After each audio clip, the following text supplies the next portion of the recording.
mu rugo kwa Muzehe Mbanze Ndore Vedaste utuye mu kagari ka Myiha umurenge wa Muhororo w'akarere ka Ngororero, ari kumwe n'abuzukuru be batatu yasigiwe n'abakobwa bagiye gushaka ubuzima mu mujyi wa Kigali.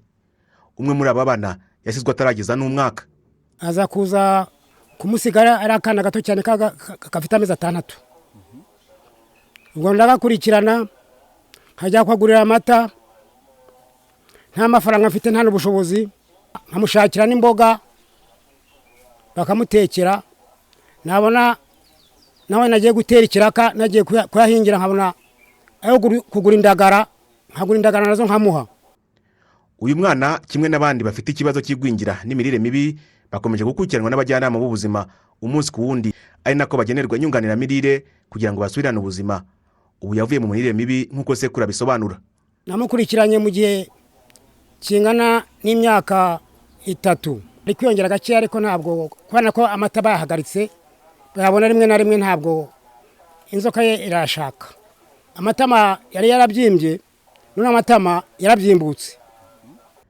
Ishimwe Mado Claudine ushinzwe imirire ku kigo nderabuzima cya Ntaganzwa mu murenge wa Muhororo ashimangira ko imbaraga zashyizwe mu kwita ku kibazo cy'igwingira n'imirire mibi zatumye muri iyi myaka abana bo muri uyu murenge bafite iki kibazo bagabanuka. Mu myaka ishize ngereranije aho twabaga dufite nk'abana 15, 20, wenda tukagereza guhuza amezi n'uko iyo mibare ntahise nyifite hano menye ngo wenda nk'umwaka ushize wose twagize abana bangahe, ariko ugereranyije nyine n'ubu uyu nguyu bigaragara yuko kuko hari na henshi twagiye tugiramo 2, 3. Uyu mwaka ushobora kuzarangira tutanagize abana bagera no kuri 20 umwaka wose, mu gihe umwaka washizeho abana twabagiraga mu kwezi kumwe.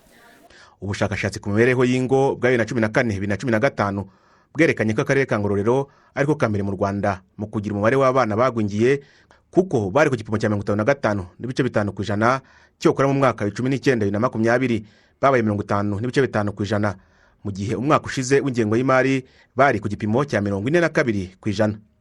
Umukozi ushinzwe isuku n'imirire muri aka karere Maniragaba Peter avuga ko nubwo hakiri intambwe nini yo gutera, gushakira hamwe igisubizo no gushyiraho gahunda zihamye zo gukemura iki kibazo bigenda bitanga umusaruro.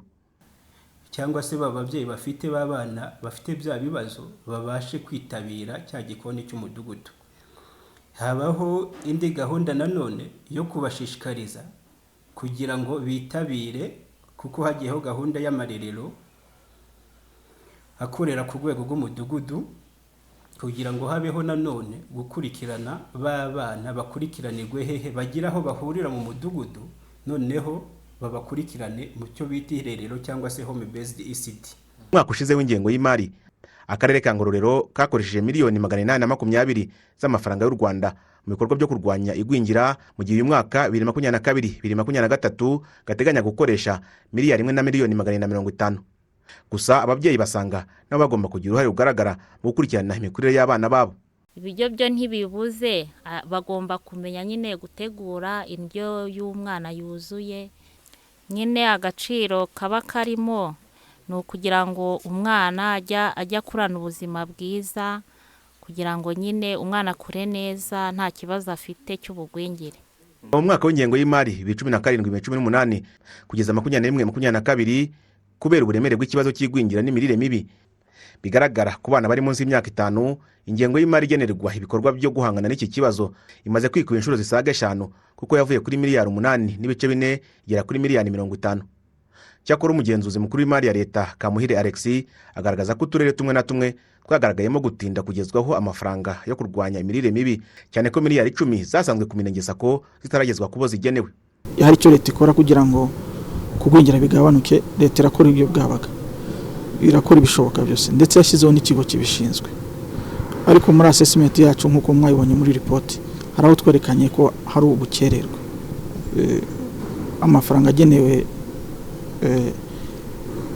abantu bafite ikibazo cy'imirire akabagira hatinze, ku bukererwe buri hagati y'iminsi 30 kugera ku minsi 380. So ubwo bukererwe rero bwabyo nabyo ni ikibazo. Mu bihe bitandukanye Perezida wa Repubulika Paul Kagame yakunze kubaza abayobozi mu nzego zinyuranye ikibura ngo ikibazo cy'igwingira n'imirire mibi mu bana bato kiranduke. Aha hari mu mwiherero wa 15 w'abayobozi babaye mu mwaka wa 2018. Ibyo tubivuze inshuro nyinshi,